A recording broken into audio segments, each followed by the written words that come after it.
Au nom du Père, du Fils et du Saint-Esprit. Amen. La grâce de Jésus-Christ notre Seigneur, l'amour de Dieu le Père et la communion de l'Esprit Saint soient toujours avec vous. Et avec votre esprit. Ouvrons notre cœur au Seigneur, qui veut notamment nous libérer de tout mal au début de cette célébration. Implorons le pardon de Dieu.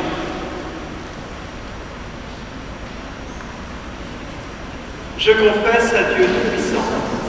Je reconnais dans mes frères que j'ai péché en pensée, en parole, par action et par omission.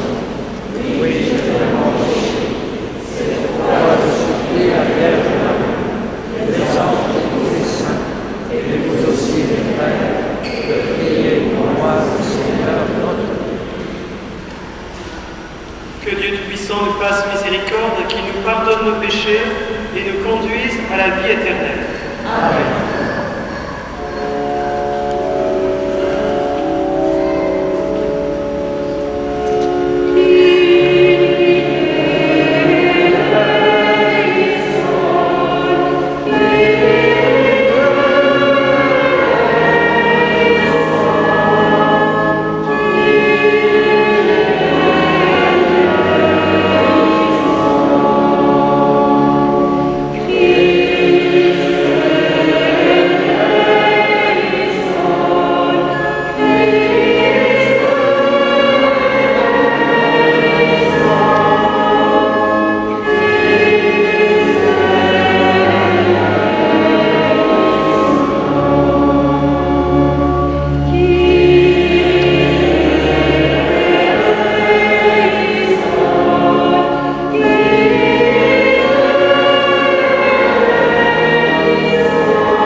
Chantons la gloire de Dieu.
Prions le Seigneur.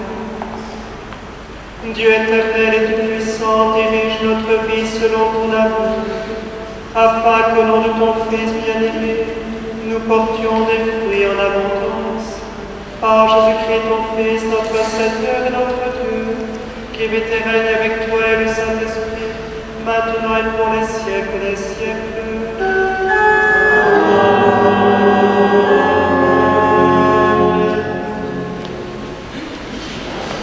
Donc il y a l'éveil à la foi avec François.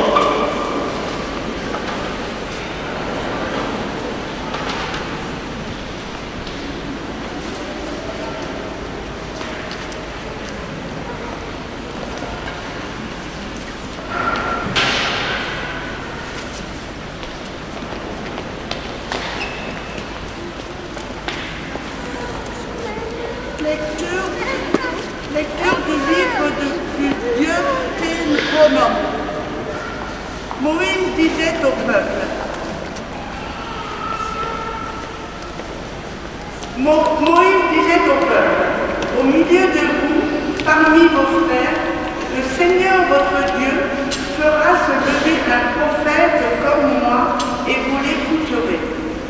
C'est bien ce que vous avez demandé au Seigneur votre Dieu.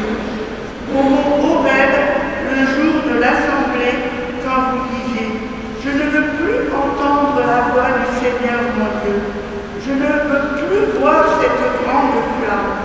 Je ne veux pas mourir. Et le Seigneur me dit alors, ils ont bien fait de dire cela.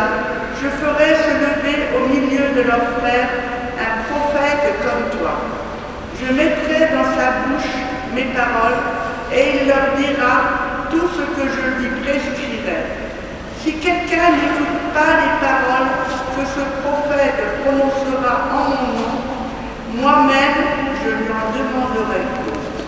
Mais un prophète qui aurait la présomption de dire en mon nom une parole que je ne lui aurais pas prescrite ou qui parlerait au nom d'autres dieux, ce prophète-là mourra.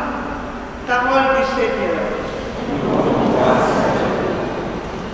Aujourd'hui, ne fermez pas votre cœur.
Lecture de la première lettre de saint Paul apôtre aux Corinthiens.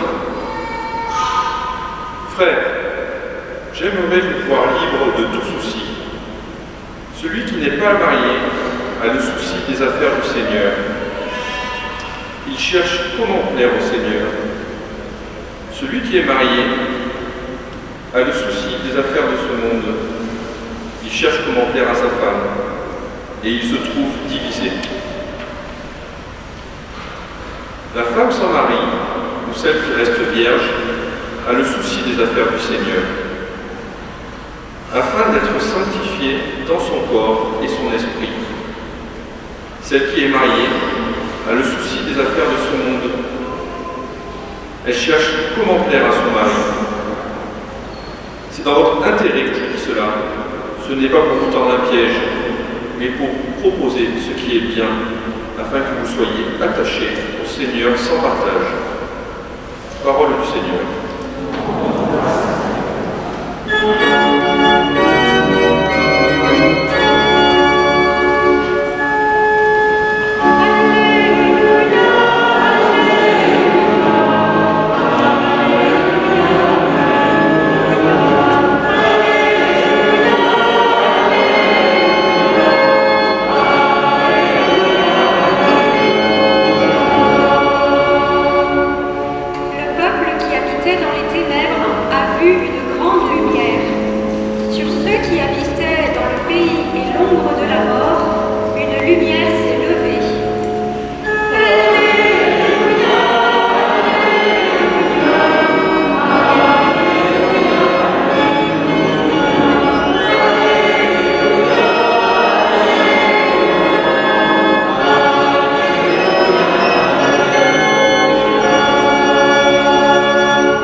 Le Seigneur soit avec vous.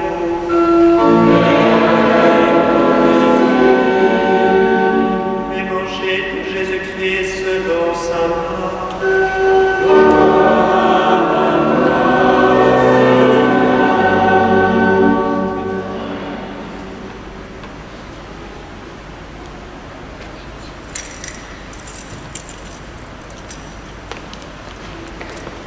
Jésus et ses disciples entrèrent à Capharnaüm. Aussitôt le jour du Shabbat, il se rendit à la synagogue. Et là, il enseignait. On était frappé par son enseignement, car il enseignait en homme qui a autorité, et non pas comme les scribes. Or, il y avait dans leur synagogue un homme tourmenté par un esprit impur, qui se mit à crier : « Que nous veux-tu, Jésus de Nazareth? Es-tu venu pour nous perdre? Je sais qui tu es le Saint de Dieu. » Jésus l'interpella vivement : « Tais-toi, sors de cet homme. » L'esprit impur le fit entrer en convulsion. Puis, poussant un grand cri, sortit de lui. Ils furent tous frappés de stupeur et se demandaient entre eux : qu'est-ce que cela veut dire? Voilà un enseignement nouveau donné avec autorité. Il commande même aux esprits impurs. Et ils lui disent. Sa renommée se répandit aussitôt partout, dans toute la région de la Galilée. Acclamons la parole de Dieu.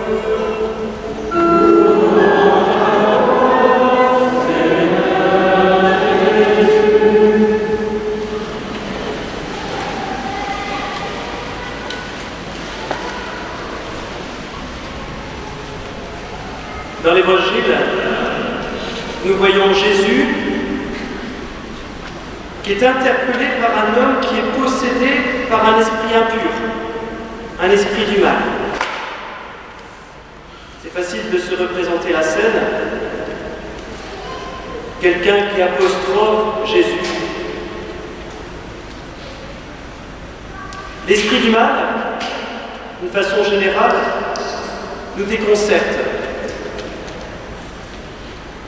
Quand nous le voyons agir chez les autres, notamment quand nous voyons des guerres, des querelles, mais encore plus quand cet esprit du mal agit en nous. Très souvent, quand on fait le mal, on regrette, on se dit mais que je suis bête, ou ainsi de suite. L'esprit de mal qui agit en nous nous déconcerte. Notre cœur est comme une capacité, on va dire comme un vase, une capacité,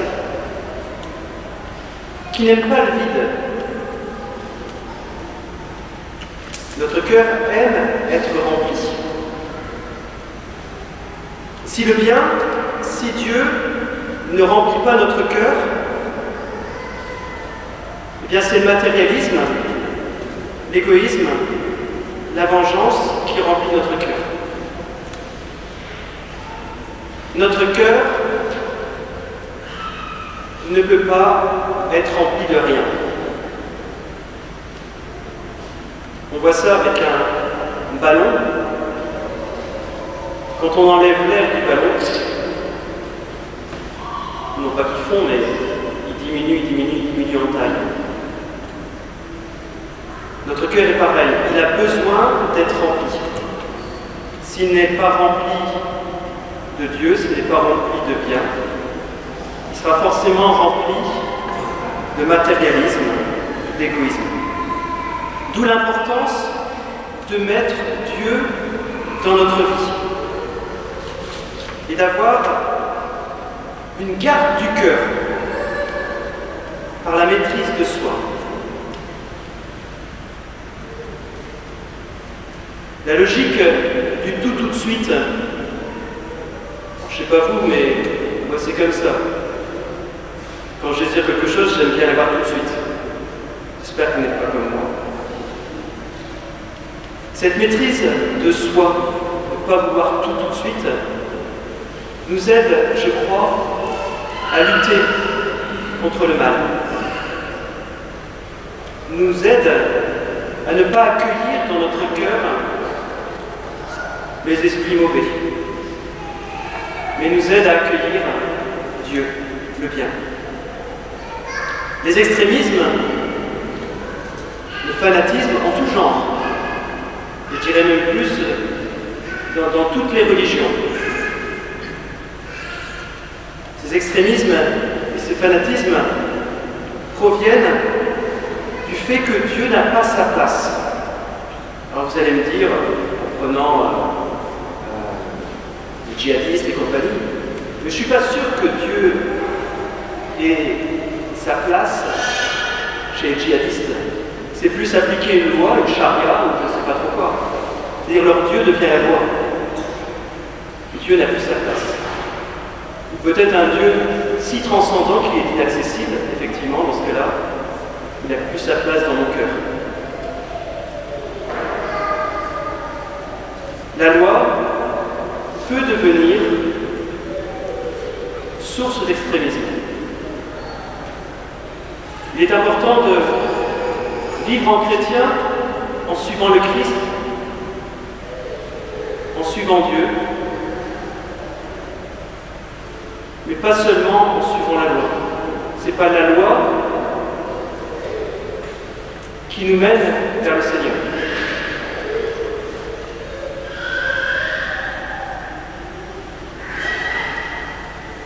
Donc nous sommes, qui que nous soyons, pas mis à l'écart de toute dérive extrémiste, des dérives fanatiques. Si nous ne laissons pas la place à Dieu dans notre vie. Il y a Sainte Catherine de Sienne qui disait « Fais-toi capacité, je me ferai torrent ». C'est Jésus qui dit ça, Sainte Catherine de Sienne. « Fais-toi capacité, je me ferai torrent ».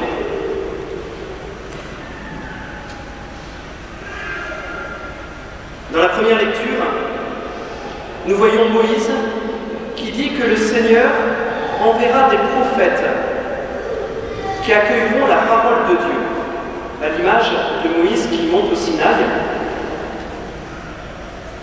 et qui reçoit l'étape de la loi. Donc Dieu va envoyer des prophètes. Pourquoi il envoie des prophètes? Comme il est dit dans la première lecture, parce que le peuple ne se sent pas capable d'entendre directement la parole de Dieu.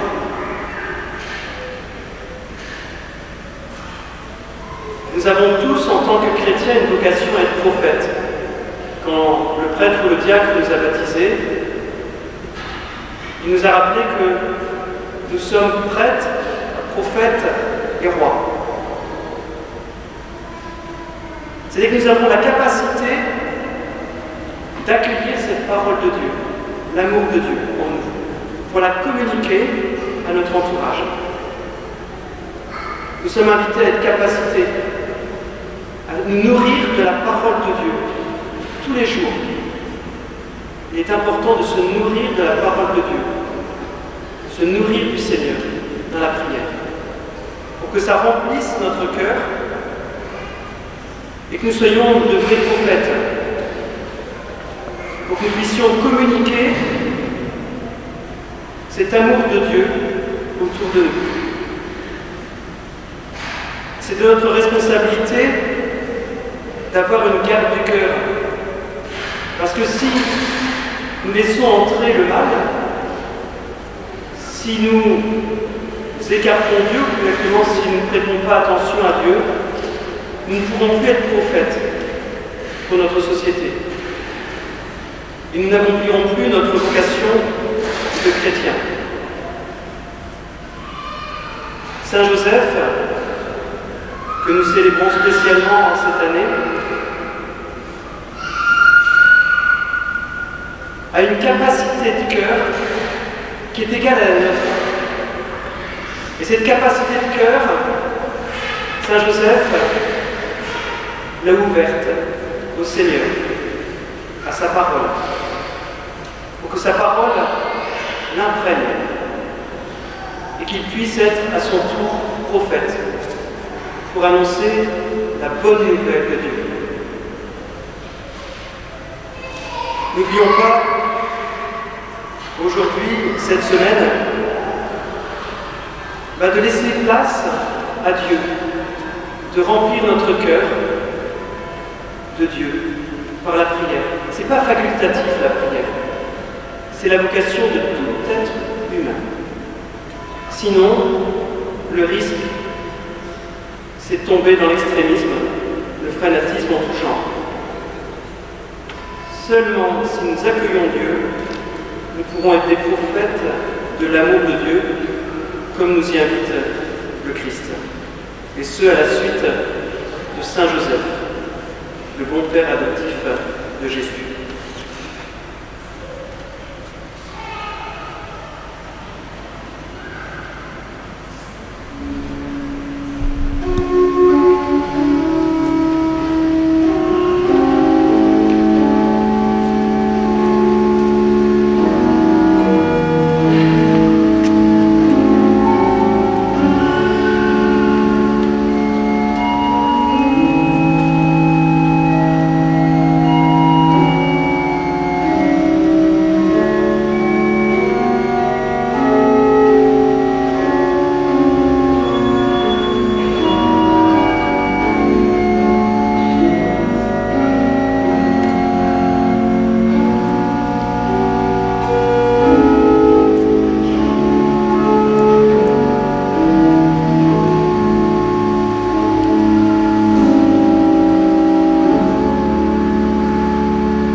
Confessons notre foi.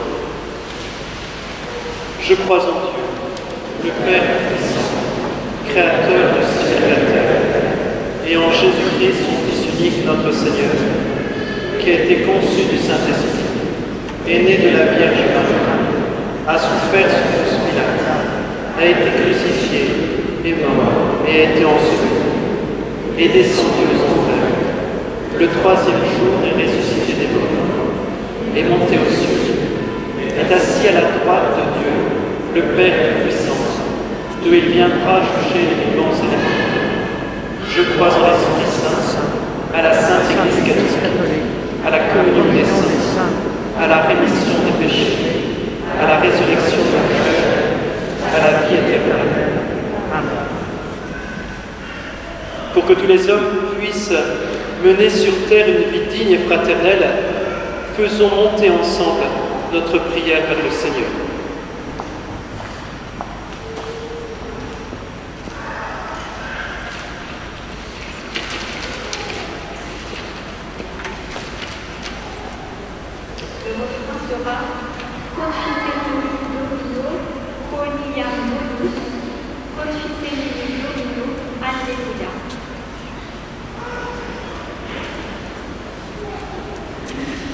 Seigneur, nous te prions pour l'Église, qu'elle annonce sans relâche l'Évangile dans le monde entier et qu'elle soit toujours une communauté au service des plus pauvres.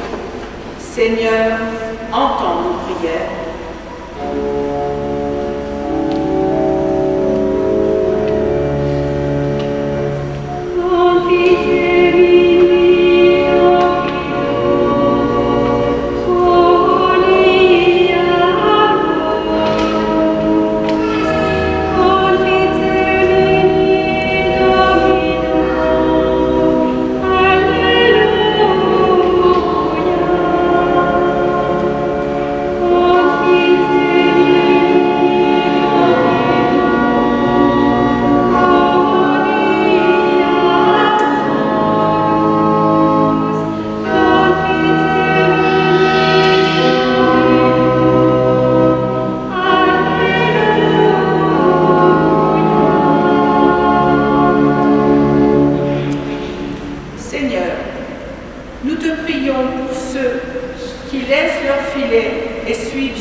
Donne-leur la force de proclamer la bonne nouvelle à tous les hommes et de vivre eux-mêmes de l'Évangile. Seigneur, entends nos prières.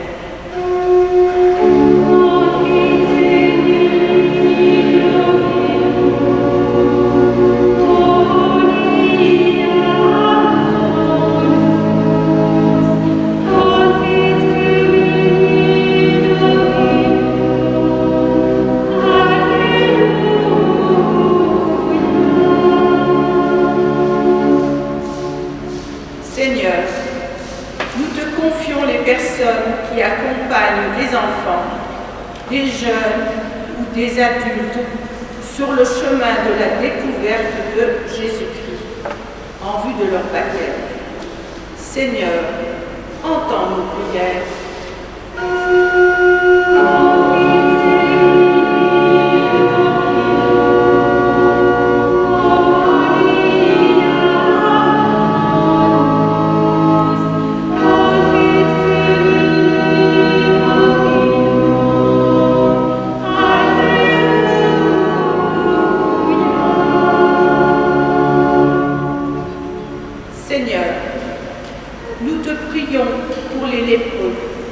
Dont c'est aujourd'hui la journée mondiale. Aide notre communauté paroissiale à accueillir avec bienveillance les volontaires de la Fondation Raoul Follereau ou des Chevaliers de Malte qui se mobilisent pour recueillir des fonds pour soigner cette maladie mutilante qui nécessite de gros moyens sanitaires. Seigneur, entends nos prières.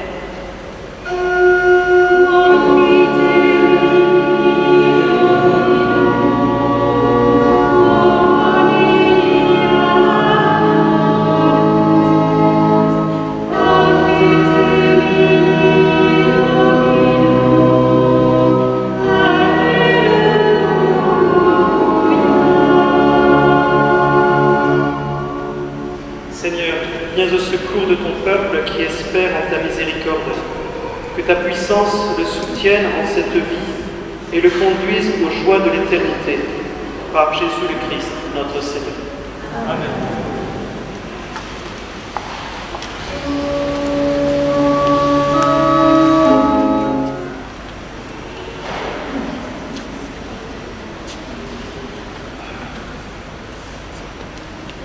tous et toutes. Donc, je suis Cédric Maréchal, je fais partie de l'équipe Alpha sur Chalon. Et je viens vous annoncer le démarrage d'un Alpha Café qui se tiendra le samedi matin. Alors, cette idée d'un Alpha Café a aidé un peu de toutes les contraintes qui ont été les nôtres ces derniers temps. En tout cas, c'est une porte ouverte à toutes les personnes qui ne pouvaient pas se rendre à Alpha le jeudi soir, en semaine. C'est une porte ouverte également à toutes les personnes qui accompagnent leurs enfants au catéchisme, puisque ce parcours Alpha se tiendra au centre Mère Teresa à partir de 10 h tous les samedis matins, et donc je le rappelle à compter du 27 février. Et ça durera à peu près 1h30 ou 2 heures. Évidemment, au niveau de l'intendance, c'est un petit peu allégé, puisqu'il s'agira de servir un café plutôt que le dîner.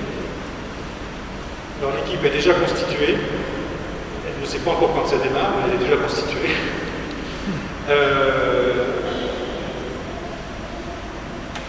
Alors pour ceux qui éventuellement ne savent pas trop de quoi il s'agit quand on parle d'Alpha,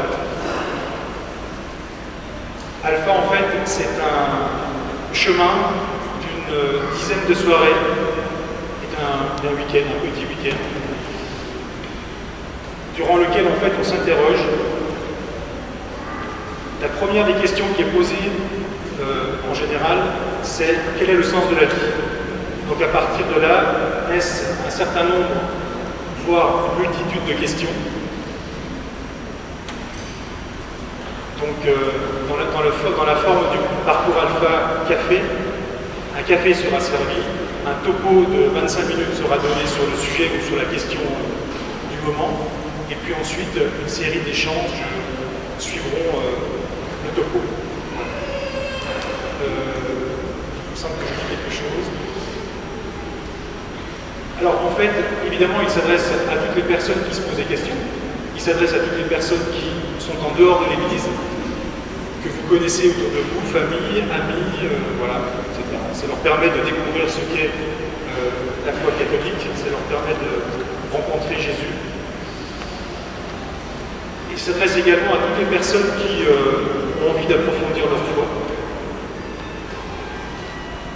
Et en fait, inviter largement, prier pour le parcours Alpha. On vous distribuera très prochainement des petites leaflets de façon à ce que vous puissiez avoir les dates. Voilà.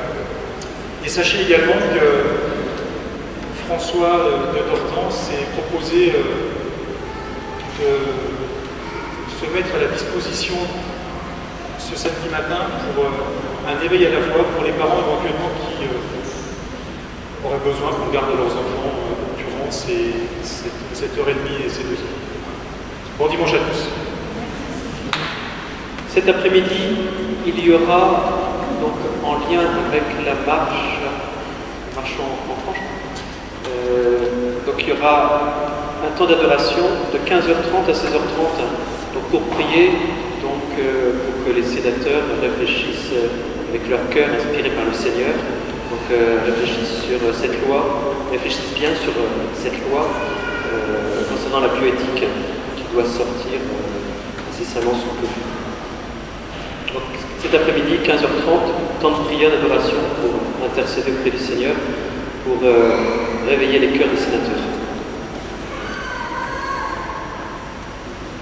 Bonjour à tous, une dernière petite annonce. Voilà, aujourd'hui nous avons repris la petite chorale liturgique ici, voilà, pour essayer de venir enrichir la liturgie par du chant en polyphonie. Voilà, donc aujourd'hui nous ne sommes pas trop nombreux. Si ça vous intéresse de venir rejoindre les rangs de ce petit chœur, si vous aimez chanter, si vous aimez la musique, vous êtes les bienvenus. Les informations sont sur la feuille de messe, marquée le cœur de Saint-Loup. Vous voyez, des informations avec les dates, les horaires des répétitions qui sont le dimanche matin à 9h45.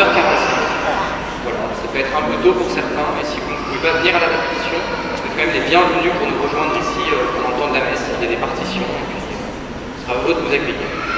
Voilà, n'hésitez pas à venir me voir à la fin de la messe ou alors à trouver les informations sur la feuille paroissiale. Merci. Oui, et puis le 2 février, c'est la présentation de Jésus au temple à Chandeleur.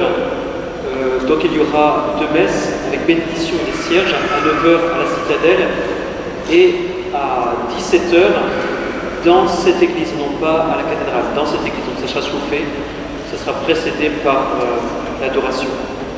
Par rapport à Alpha, une petite précision, on respectera les gestes barrières, c'est-à-dire on ne va pas se mettre côte à côte comme ça en train de boire un café. Donc on respectera les distances, on respectera les règles sanitaires. Le Seigneur soit avec vous.